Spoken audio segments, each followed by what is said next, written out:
Krishna. Jaya Radha Madhava Kunja Vihari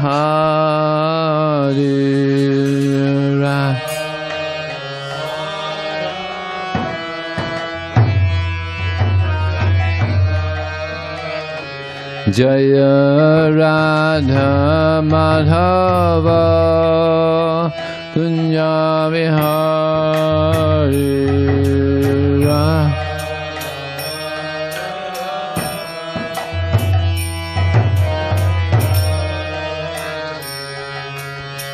Gopi Jana Vallabha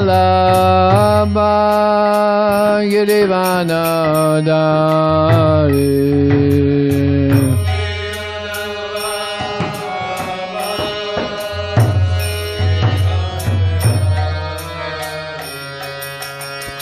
Gopi Jana Vallabha Girivana Dari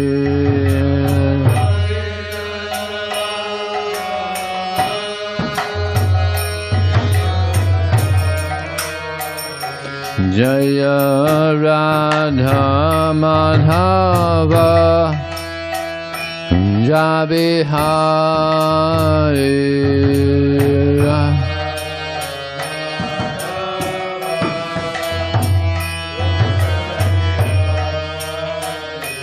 Jaya Radha Madhava Kunja Vihari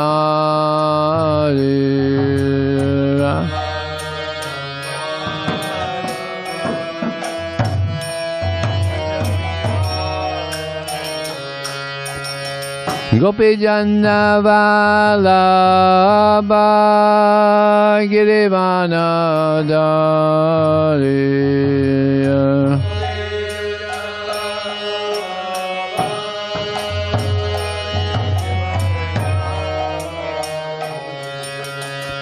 Gopi Jana Vallabha Girivana Dari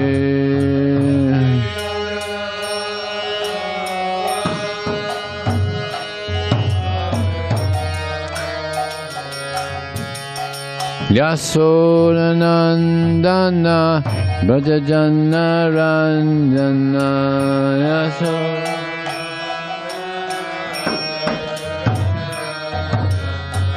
Yasodanandana Brajajana Ranjana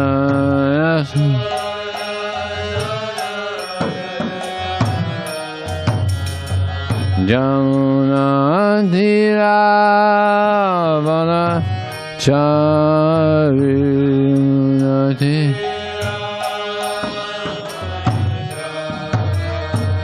Jamuna Dhiravana Charinati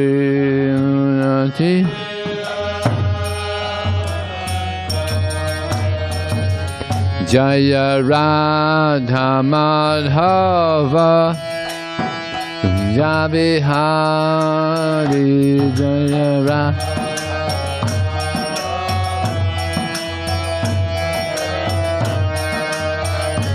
Jaya Radha Madhava Kunja Vihari Jaya Radha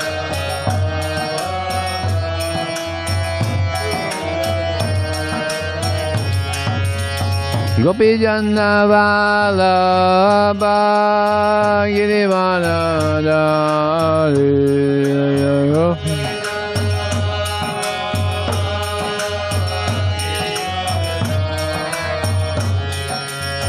Gopi Jana Vallabha Girivana Dari Gopi Jana Vallabha Yasodanandana Brajajana Ranjana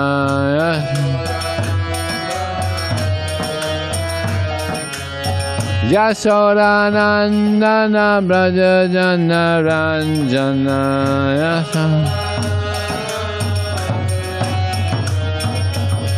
Jamunatira vanachari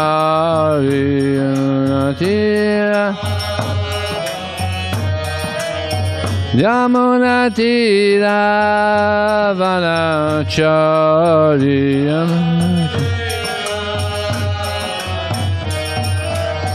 Jamunatira vanachari Jamunatira vanachari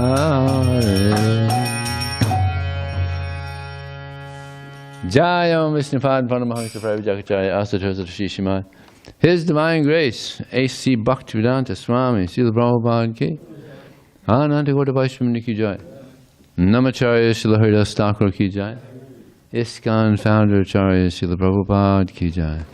Prem Sukha Shri Krishna Chaitanya Prabhu Nityananda. Shri Advaita Gadadhar. Shri Vasudhi Gaur Bhaktivinoda Ki Jai. Shri Radha Krishna Gopinath Shamakun Radhakun Shri Govardhan Ki Jai. Shri Vrindavan Ki Jai. Shri Maya Pranavdam Ki Jai. Gangamaya Ki Jai. Jamunamaya Ki Jai. Tulsi Devi Ki Jai. Bhakti Devi Ki Jai. Samaveda Bhaktivinoda Ki Jai. Transcendental book distribution Ki Jai, Harinam Sankirtan Ki Jai, Gau Premanandi, all glorious some devotees, all glorious some devotees, all glorious some devotees, all glories to Shri Shri Guru and Shri Gauranga.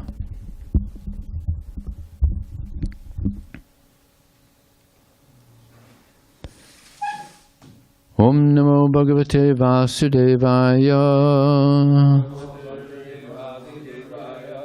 Om Namo Bhagavate Vasudevaya. Om Namo Bhagavate Vasudevaya. So this morning reading Srimad Bhagavatam, Canto 5, Chapter 19, text number 6. Na, not, vai, indeed. Or should we just do the, oh no. Atmat, matadvan, oops, excuse me. Atma, vatam, suritama, shaktas, trilokyam, bhagavan, vasudeva, na, sri kritam, kashmalam, ashnuvita, na, lakshmanam, chapi, Vihatum arhati navayasa atmat mavatam suritamaha shaktas trilokyam bhagavan vasudeva nastri kritam kasmalam ashnuvita nalakshmanam chapi vihatum arhati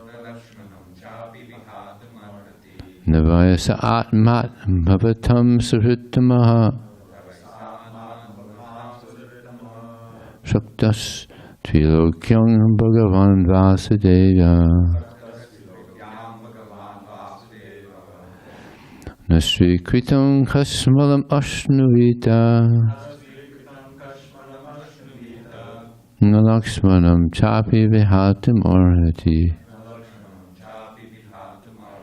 Navayasa atmat mavatam suhritamaha Shaktas trilokyam bhagavan vasudeva Nasri kritam kasmalam ashnuvita Nalakshmanam chapi vihatam arhati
Na, not. Vai, indeed. Sa, he. Atma, the Supreme Soul.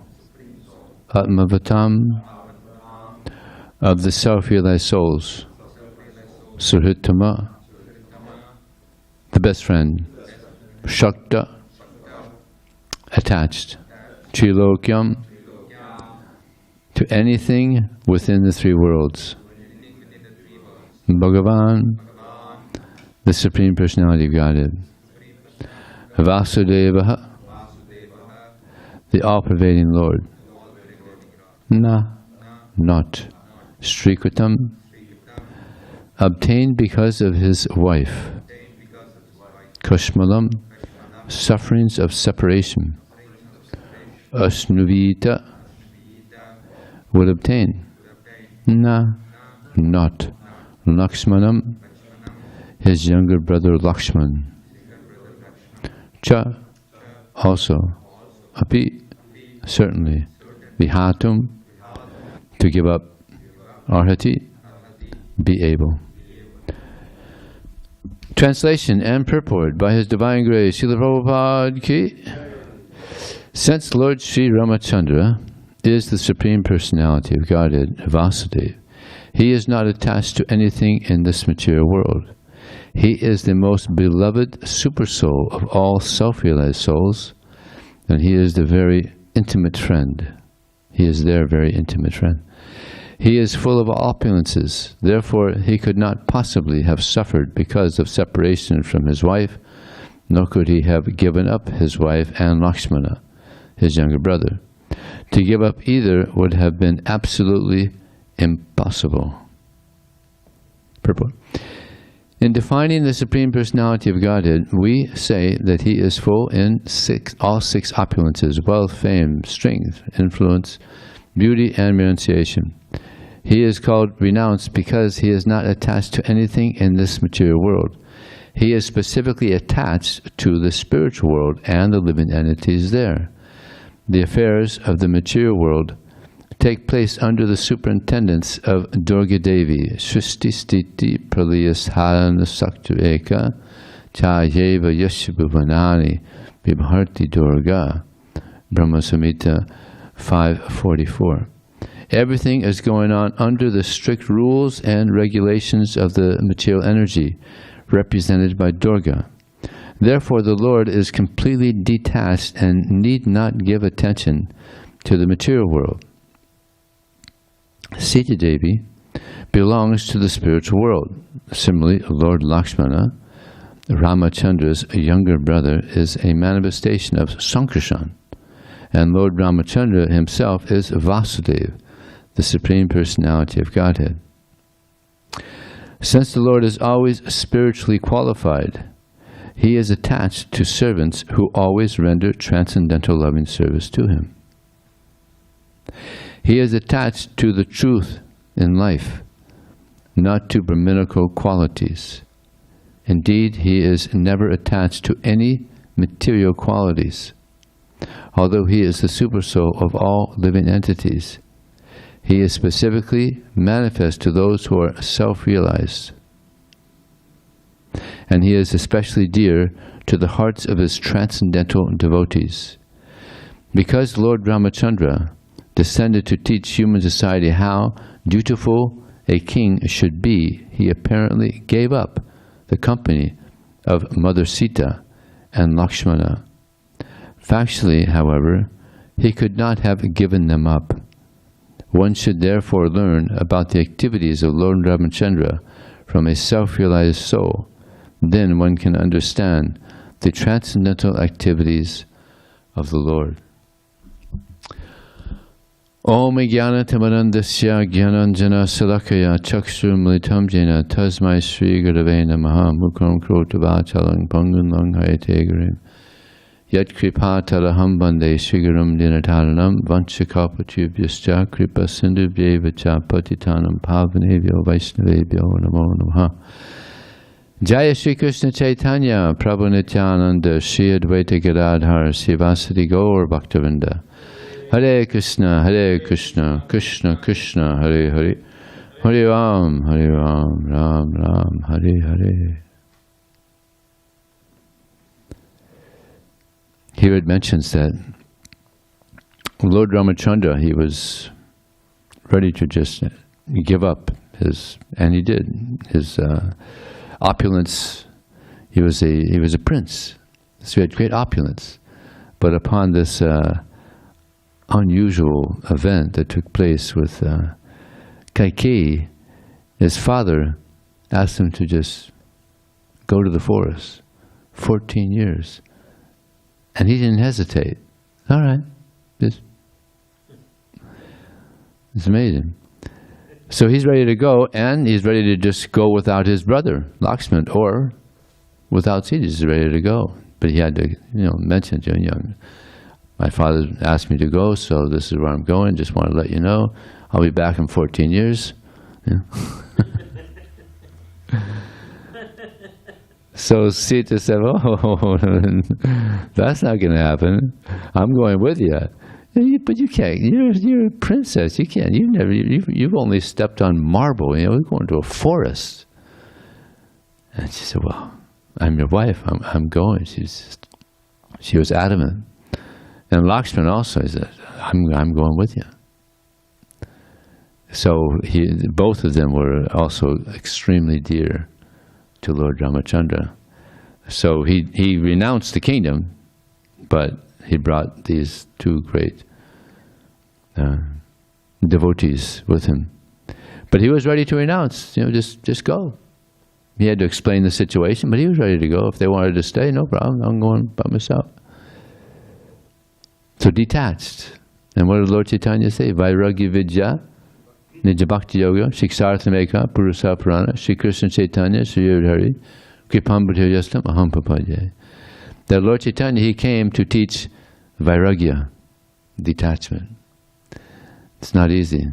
Kali Yuga especially, it's very difficult to be detached. And knowledge. They give us knowledge. And Bhakti Yogi came to teach us what is Bhakti. So this is the mercy of Lord Chaitanya Mahaprabhu. And what's interesting is in the pastimes of Lord Chaitanya, he had some great devotees. One of them was Murari, he was a devotee of Lord Ram.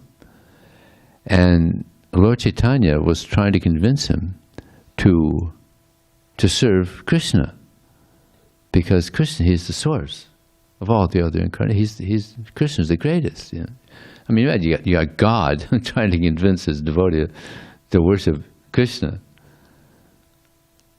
and he was good. Lord Chaitanya is very convincing. He's God. Imagine Lord Chaitanya distributing books. It'd be really good. He's the super soul. Everybody'd have to say yes. So he's very convincing. So Maharaj said, "Okay," but he couldn't sleep the whole night. He couldn't sleep because Lord Ramachandra had stolen his heart. It was just not possible. It wasn't possible. So he went to Lord Chaitanya the next morning and said, "Lord Chaitanya, my heart has been sold to Lord Ramachandra. I couldn't sleep all night." "It's okay, you're Hanuman." "It's okay. You worship Lord Ram." So he stole the heart of Murari Gupta, Lord Ramachandra. Just like it said that the gopis, they said, Krishna, he came and he stole our hearts. And then he left. And he took our hearts with him. And now we're here. Yeah. And they're just waiting for him to come back so they can, you know, have his association, have their heart back. So, Lord Ramachandra is such a wonderful incarnation of Krishna. And there was another devotee that, you know, Lord Ramachandra, he was living in Ayodhya, and there was one devotee, he wouldn't drink or eat until he saw Lord Ramachandra. So there was one period where he went for like 7 days. You know, he's king, so he had some business. And he didn't eat or drink for 7 days. So much devotion. And word got out that this devotee hadn't eaten or drank for 7 days. And when Lord Ramachandra returned, Lakshman told, I think it was Lakshman, told him that, you know, this devotee, your dear disciple or servant, he hasn't eaten or drank since you left. So Lord Ramachandra was so impressed that he told Lakshman, you give him this deity of me. And it was a life-size deity. And brought it to this person so that if Lord Ramachandra does go again, just see the form, the deity, and that's as good as seeing Lord Ramachandra. And that deity is still being worshipped, I think, in South India. That same deity is still... It's interesting that there was a deity of Lord Ramachandra when Lord Ramachandra was there. That's amazing. So, sadhavo hridayam mayam, sadhavo hridayam tvaham.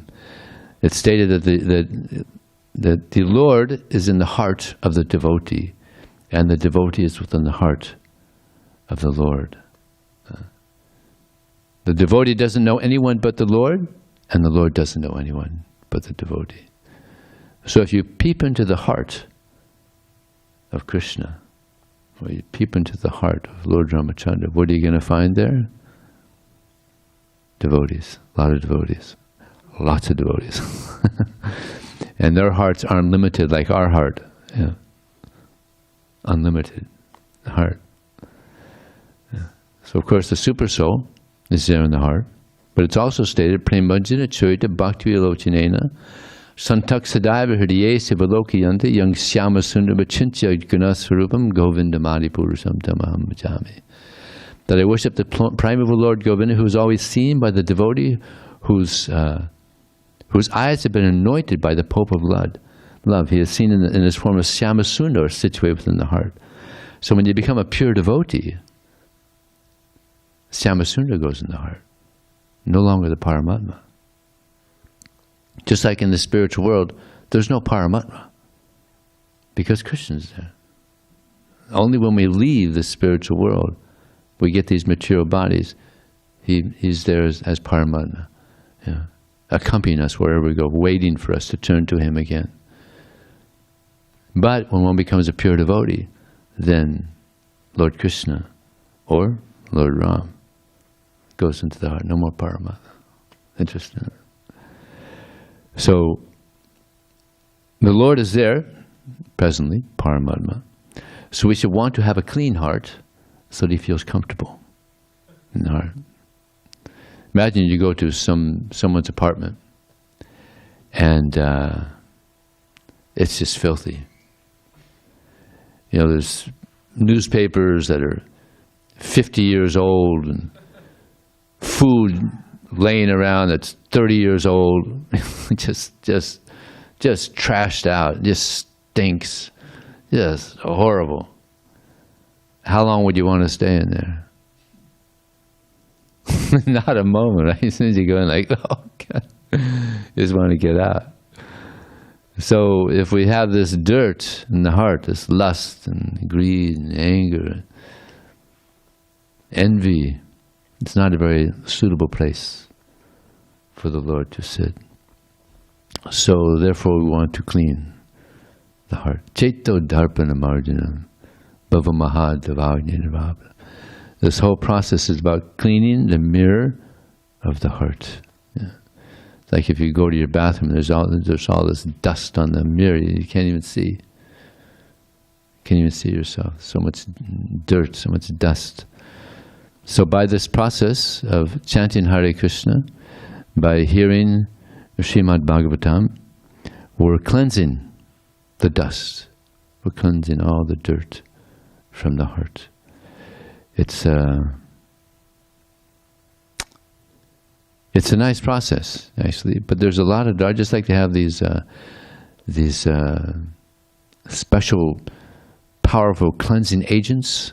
You know, there's some these cleaners. These cleansers are really powerful. You know, concentrated for cleaning real dirty places. So this Hare Krishna mantra, it's concentrated cleansing, because we had dirty hearts. Kali Yuga, a lot of dirt. So Krishna has come with this in this form of the holy name to cleanse the dirty hearts of Kali Yuga. So this is his mercy. Kali Kalera Dharma, Krishna Nam, Krishna Rupa, what is it? Kali Kalera Nama Rupa, Krishna Avatar. Yeah. So this is a form of the Lord that's come, transcendental form, the holy name, specifically for the Kali Yugites. Srila Prabhupada, he says in one purport that this process of Bhakti Yoga is about forgetting all the garbage that we've accumulated for many lifetimes. Yeah, cleansing it of all the garbage and remembering Krishna. Forgetting all the nonsense and remembering Krishna. Yeah, this is the Bhakti Yoga process. The more we remember Krishna, the more we get cleansed of the dirt. And Krishna says in the Bhagavad Gita, Jnanena tutad ajnanam yesam nasanam atmanaha. When one is, what is it? Jnanena tutad ajnanam. When one is enlightened with knowledge by which ignorance is destroyed, that knowledge reveals everything, just as the sun, when it rises, reveals everything in the daytime.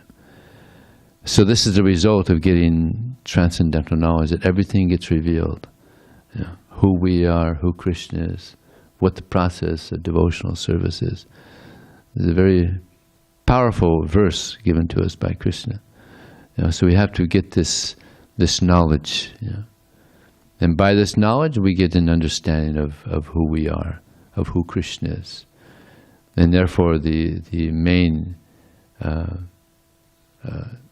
activity in this movement is to give this knowledge out. Knowledge is powerful. And so many people have gotten purified simply by reading, by hearing this powerful information. I was just listening to a lecture. Prabhupada said originally we were pure. But we've come to this mature world, we become dirty. Just like water, rainwater, is distilled, completely pure water. But then it comes and it mixes with the earth and it becomes dirty. So we were pure. Now we've come to this world, we've mixed with these three modes of material nature, we become dirty. But we can become clean again. Just like the water is mixing with the dirt, with the earth, it can be purified. It can be purified. There's water purifiers. There's air purifiers, and there's consciousness purifiers. So this Hare Krishna mantra, this hearing of Srimad Bhagavatam, it's consciousness purifier. It purifies. But we have to, as it's said in the Srimad Bhagavatam, we have to do it for a long time. Because we've been in the material world a long time. So in this one lifetime, we want to become completely pure again. Pure hearts, the Christian will feel comfortable in the heart, not uncomfortable. It's also said in the Bhagavad Gita, Yasya sarve samarambha. One is said to be in full knowledge whose every endeavor is devoid of the desire for sense gratification. He is said by sages to be a worker whose reactions to work have been burned up by the fire of perfect knowledge. So this is the power of knowledge. The reactions and all the contaminant we get purified of this contamination. This is the mercy of Krishna. So Lord Ramachandra, he comes to dissipate the darkness of ignorance, just like Lord Krishna.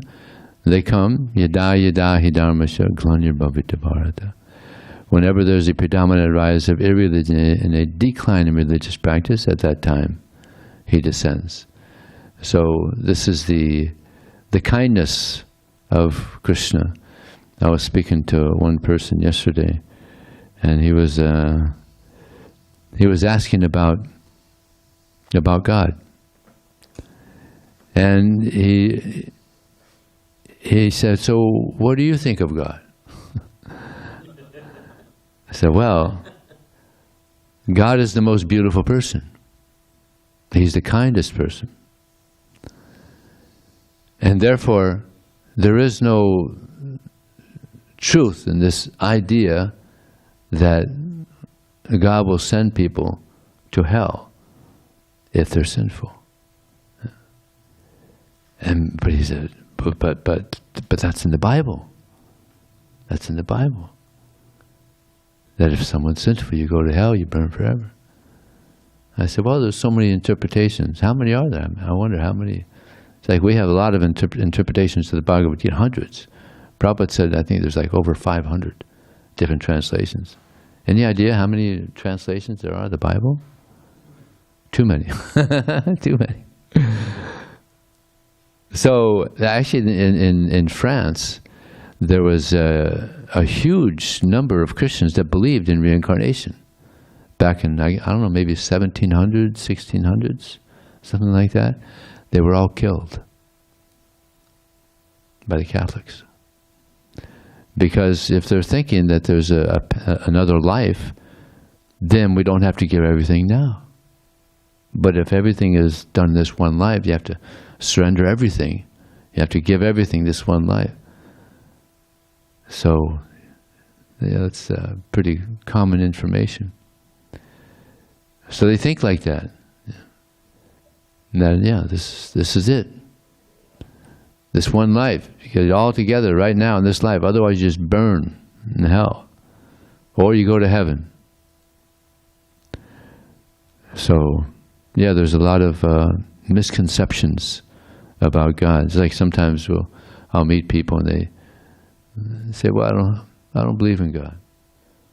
So I say, well, which concept of God do you not believe in? I mean, there's a lot of different concepts of God. There's that concept of God.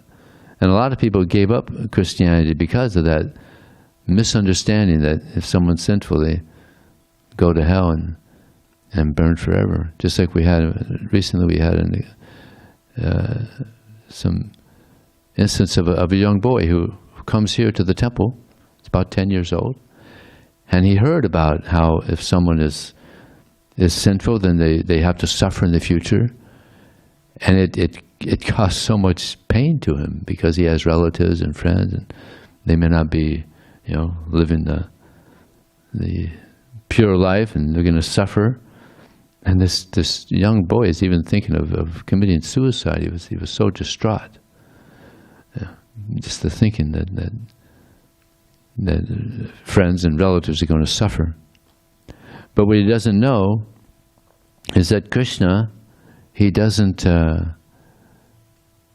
he's not sadistic. He doesn't like to see people suffering.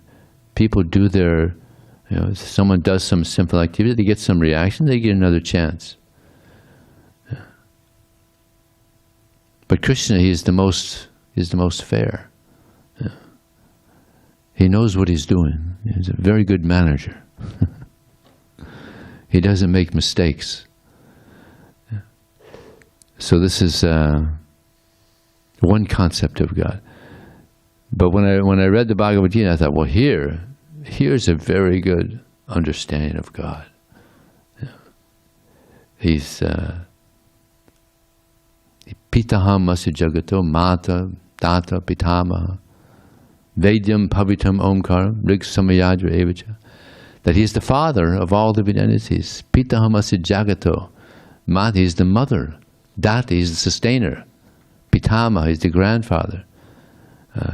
Vedyam Pavitam, he's the goal of the Vedas. And he purifies. Krishna purifies anyone who wants to be purified. So if we want to be purified, Krishna will help us. But if we want to just lag along, sometimes people just lag along, just like there's some people that they've been coming to the Sunday feast for years, or they've been, associating with the devotees, but they just don't want to take that dive, just kind of lagging along, although they know that this is important to surrender to Krishna, but just kind of lagging along. And sometimes devotees even living in the temple just can't fully get into it, Krishna, kind of lagging along. But no, we should take this very seriously. Be very enthusiastic to hear about Krishna, enthusiastic to serve Krishna, enthusiastic to do our service, whatever service it is that we're doing, be very enthusiastic about it. And Prabhupada said, even if you aren't enthusiastic, just act enthusiastic, and you'll become enthusiastic. Just like Prabhupada, he was speaking, he said, if you just dance in front of the Lord, then you'll become a light. You'll become free of the modes of nature, and you'll develop your love for Krishna. When I heard that, I thought, wow, that's beautiful. And it's interesting that we heard about Vakreshwar Pandit recently. The Lord was so pleased with Vakreshwar Pandit in his devotional service. The Lord would dance in his heart, and then he would dance. The Lord's dancing in the heart because of the devotion of his devotee. So he danced. This is why he could dance for 3 days. If you have the Lord dancing in your heart, I mean, he must have had some realization that this is actually happening. Inconceivable. So whatever it is we're doing, we should be enthusiastic. Just like, the karmis, they're out there working, pretty much minimum, they'll work like 8 hours a day. And some of them have 2 jobs. I've met one guy just not long ago, he had 3 jobs. You can imagine how much he's working. Oh, jeez. Of course, they're not all full-time. Maybe he's working 16 hours a day or something. But sometimes, devotees, they'll work for 2-3 hours, and that's all right. That's enough. Yeah. For Krishna, we'll work so little, but like there was one instance of a devotee in another temple. He was distributing books, but he would only go for he would go out for 2 hours. 1 or 2 hours to distribute books. And I didn't want to say anything to him because, he don't ruffle any feathers or anything. But then he had some difficulty and he left, and then he got a job, and then he's working 8 hours a day. What happened? Now you're working 8 hours a day. You were working only 2 hours a day for Krishna. I mean, 1 or 2 hours. Because he didn't have that enthusiasm to serve Krishna. Yeah. So Krishna wasn't very impressed. And then he goes out and he's working so much for himself. So we should want to work. Like Prabhupada, he used to say that devotees, they They take rest at 10, they wake up at 4, and they work throughout the day for Krishna. So we should have this enthusiasm, working hard for Krishna. And who's the best example? My God, Prabhupada. It's like Prabhupada, just like so much, traveling all around the world and writing, and just doing so much. And the devotee said, Prabhupada, why don't you, the writing is so important. Why don't you just sit and write? Oh, just sit and write. Oh yeah, right. Okay. And the whole, he said, I'm traveling just to keep the movement together. He said that's the main reason he's traveling so much. Of course, to make more devotees, but to inspire the devotees that were already there. There's an amazing pastime of Prabhupada when he was, this is 1976, he was at the New York Temple. And devotees are trying to convince Prabhupada. He wasn't well at that time. Actually, from that time, he never actually got well, 1976. So devotees are trying to convince him to go to that, what's that? Huh? Gitanagari. Prabhupada, we have a nice farm not far from here. You can go and you can just write and you can get your health back together. And they were really trying to convince him to go to Gitanagari. Right up to the point where he's in the elevator, going down to get in his car, to go to the airport, to travel somewhere, I think to London. And one of the devotees said, Prabhupada, it's very peaceful there. And Prabhupada got very stern. I am not interested in this peace. He kind of said like a bad word. But I'm interested in going out and fighting for Krishna, like Arjuna. Yeah. This is Prabhupada's mood. He's just like, so powerful. And this is why this movement spread the way it did, because Prabhupada just had this intense desire to save us, to save the conditioned souls.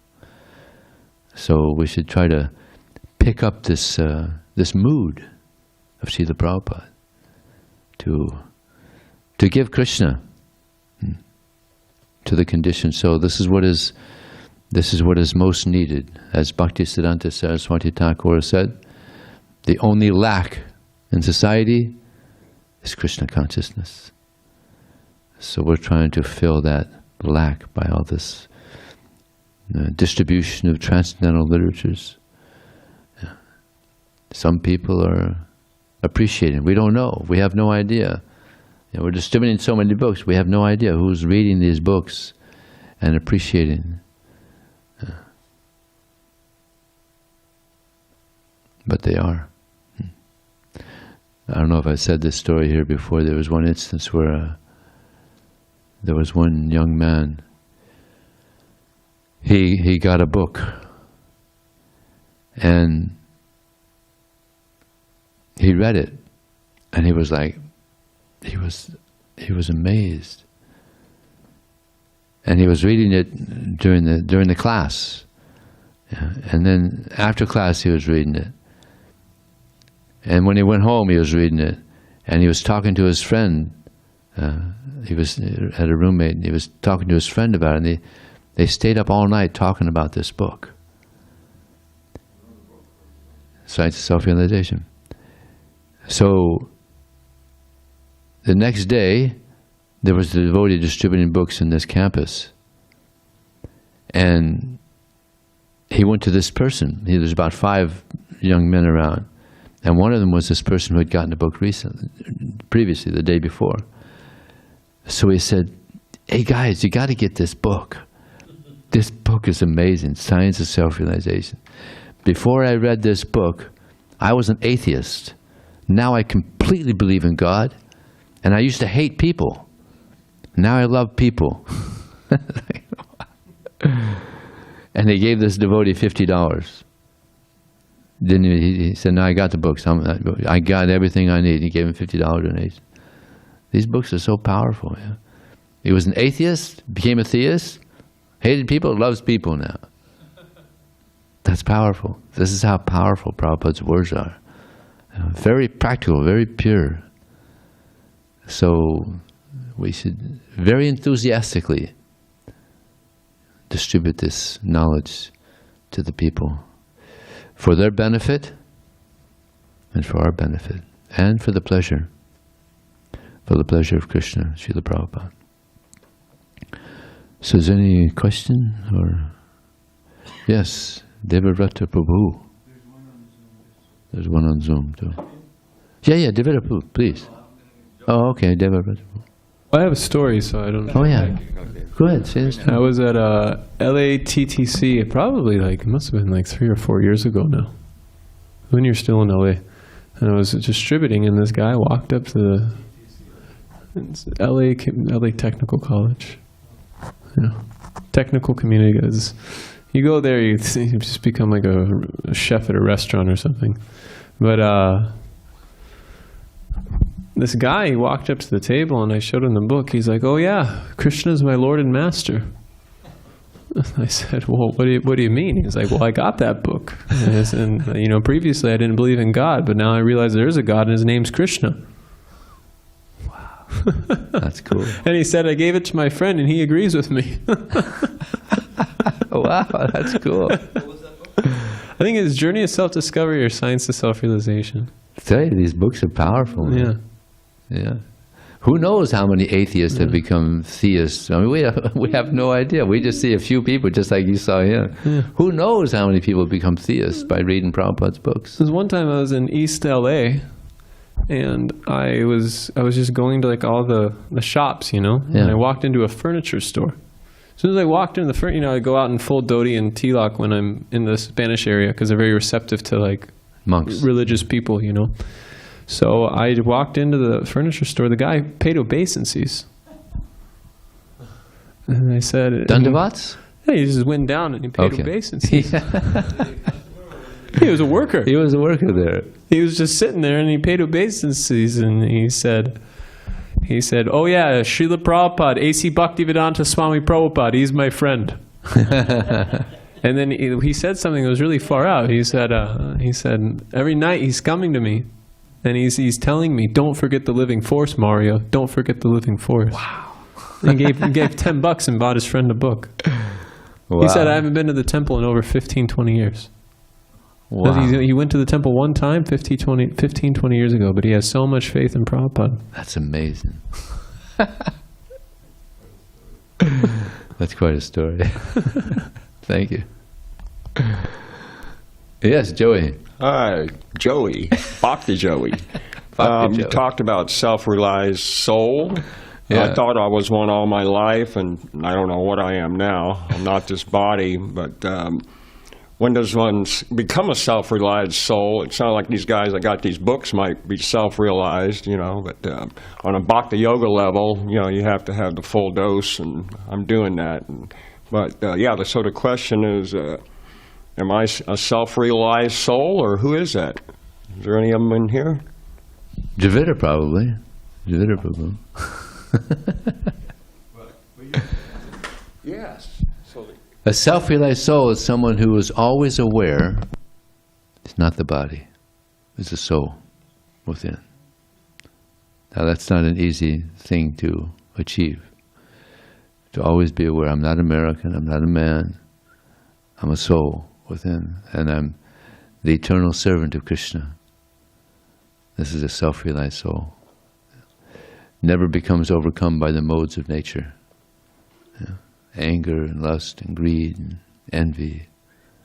This is a self-realized soul, not affected by these three modes of nature. And Krishna says, Daivi hesa gana maya mama maya dharatiya mama viye pavajante maya metam dharantite. He says, this divine energy of mine, consisting of the three modes of material nature, is very difficult to overcome. But one who surrenders unto me can very easily cross beyond it. So we got to surrender to Krishna. And Radhanath Swami says that actually this is an understatement. It's very, very, very difficult to overcome. Krishna said very difficult, but it's very, very difficult to overcome. To become a self-realized. It's not an easy, it's not a cheap thing. You can't be. You're not a self-realized soul just by saying, "Oh, I'm self-realized." Much more than that. It's by action, by thought. What are you thinking? What is your action? Yeah. Okay, thank you. Yes, Devita Prabhu. The answer is perfect, but ultimately in our line, the self-realized means you actually know who you are in relation to Krishna. There's something called Swarup Siddhi, where you know your relation to Krishna, you know your form, you know your activities there. Even in this world, you can understand that. Like great devotees like Prabhupada, they're living on two planes, the internal and external. Inside, he's always thinking of his particular relationship with Krishna and serving him in that. And outside, he's still interacting with the material world. So that's the ultimate stage of self-realization. There's like gradations. But your answer was perfect also. Oh. Okay, I'm feeling like at this moment I'm self-realized. Like, so can that come and go? That a feeling? Like, I'm trying to stay engaged 24/7, but Kali, the circus out there is entertaining, and but anyway. You're part-time self-realized. Part-time, so you can have that part-time self-realized. So yeah, somebody can have that feeling, that emotion, like the way you explained it. I get it. So anybody out there that, okay, thank you. I am. Yeah. Sometimes we get that realization. I'm a soul. All of us have. Otherwise, we wouldn't be here. We get that feeling. I'm a spirit soul. But then we forget. We get into the bodily conception again. We get the modes of nature are there. So sometimes we get glimpses. We get glimpses of self-realization. So the goal is to be always self-realized, always engaged in the service of Krishna. This is the goal. And these moments when you do feel that, I'm a soul, I'm part of Krishna, it's a good feeling, isn't it? It's a good feeling. So we want to keep that good feeling that I'm actually the soul within. I'm part of Krishna. I have to continue, eventually, constantly serving Krishna. You have something to say?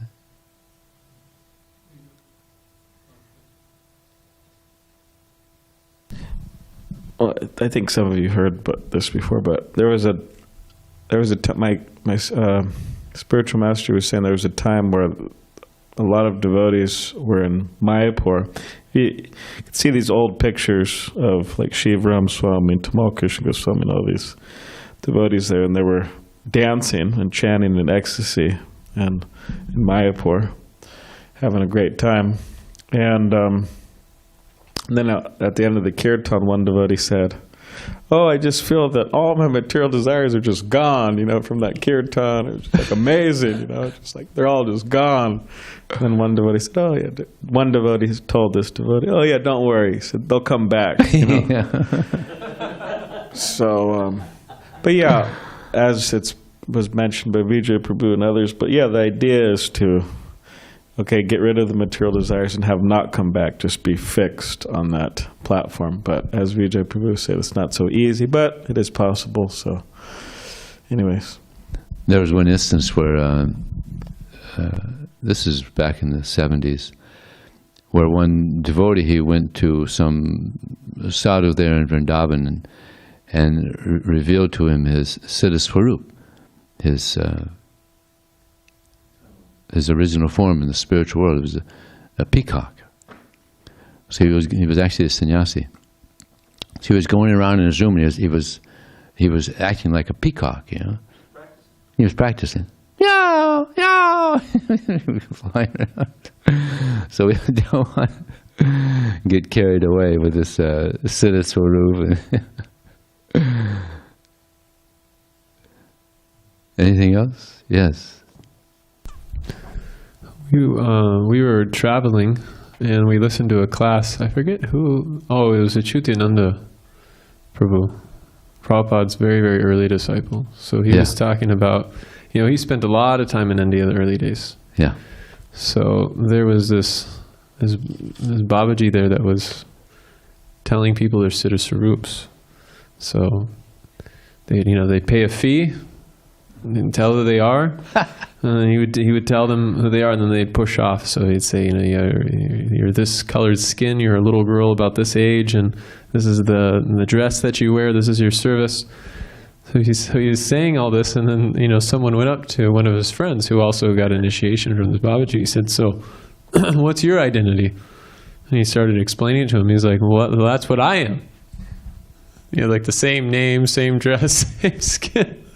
And so a group of them started talking with each other. They all had the same identity.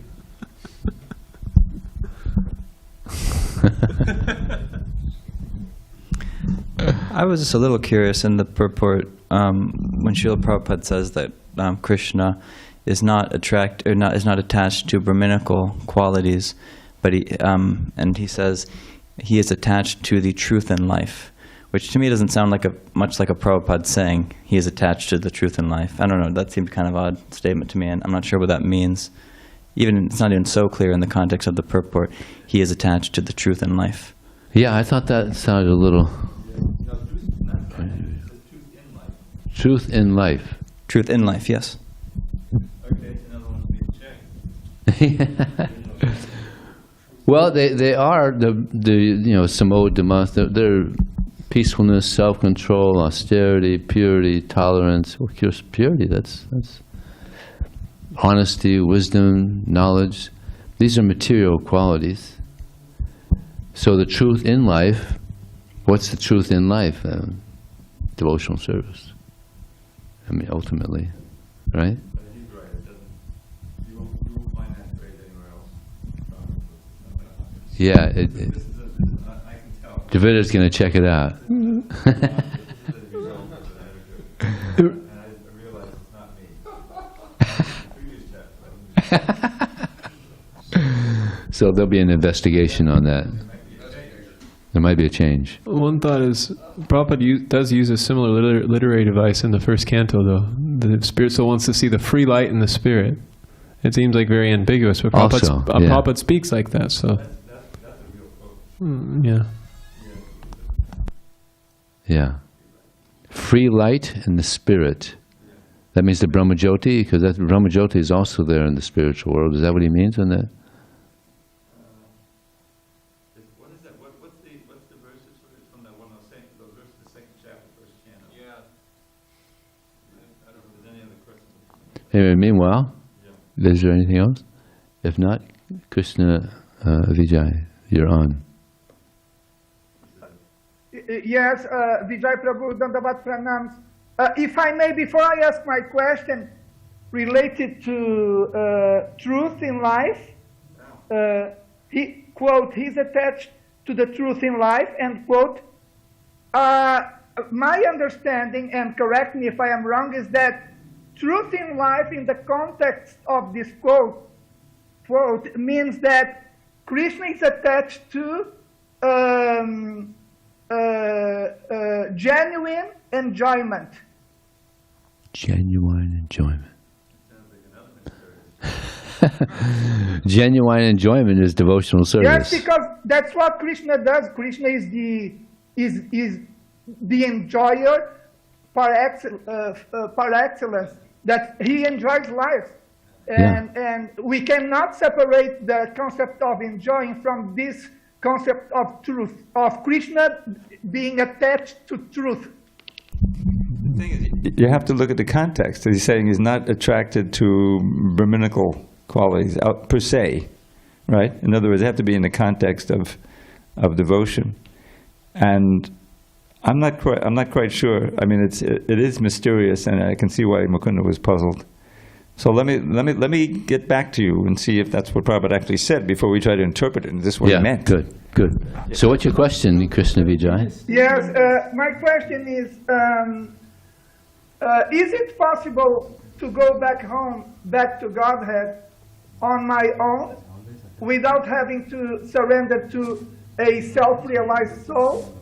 And if your answer is no, my follow-up question is, why not? Well, there is an instance of a devotee whose mother, she was passing away, and she wasn't a devotee, never met Prabhupada, And she said to her son, "Is your Krishna here now?" And she left her body. And Prabhupada heard that and said she went back to Godhead. She remembered Krishna at the time of death, due to the mercy of her son, who was a devotee, but she didn't surrender. So there are exceptions. Generally, you got to surrender. Tadvati pranipati, and you got to surrender to the spiritual master. And engage in, you got to surrender to Krishna, you got to surrender to the spiritual master. But there are exceptions to that, as that example shows. Maybe Davida would like to say something. Give you the context of that other quote, which is free light and spirit. Which Oh, makes okay. The need of the spirit, this is one of my favorite quotes of all time. The need of the spirit's soul is that he wants to get out of the limited sphere of material bondage and fulfill his desire for complete freedom. He wants to get out of the covered walls of the greater universe. He wants to see the free light in the spirit.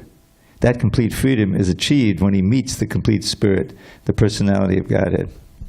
So the free light and the spirit, that's Brahmajyoti? That's probably, What's the free light and the spirit? I think it's by contrast to this world that's covered and is basically, constitutionally dark. Enlightening. Free light Yeah, means like enlightened. Everything's enlightened. Yeah. Okay, very good. There's dormant affection for God within everyone. I mean, Yeah, very good. Yeah. Okay, that's clear. I always wondered about that. Free light and spirit. What is that? Because that sounds like the Brahmajyoti.